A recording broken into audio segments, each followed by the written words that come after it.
Okay, hello everybody. I'm so sorry to hear that you had some trouble with accessing the readings this last week.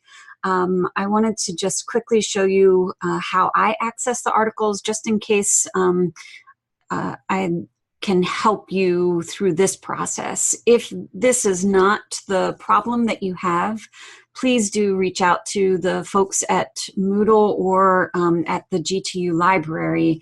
It could be that you need to talk with one of the librarians to find out why you're not able to access the article while you are away from campus.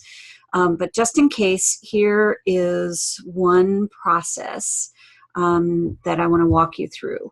So these are the readings for this week that we're going to be doing, which you'll see you have to sign into your library card for again. And I am already signed into my library card. So what I most want you to see, though, is the first screen that you'll come to will be the GTU library website, where you'll need to enter your last name and then either the barcode number on the back of your card or your student ID number, and it will bring you to this page. Now, what I want you to notice is it looks like on this page you can't download any article, and maybe you can just see an abstract or a brief description of it.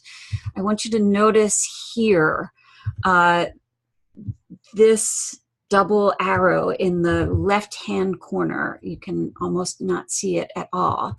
And you need to click on that double arrow. And once you do that, then you should see the PDF full text that you can click on, which will allow you to access the article.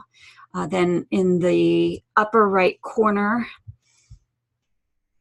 then you can see here would be your download button, and here would be your print button. Okay, so I hope that helps, and maybe that will address the issue that you're having. And again, if not, reach out to the Moodle folks at moodle@gtu.edu, or reach out to the librarian at the GTU library, because we will be using this technique throughout the semester. All right, thanks.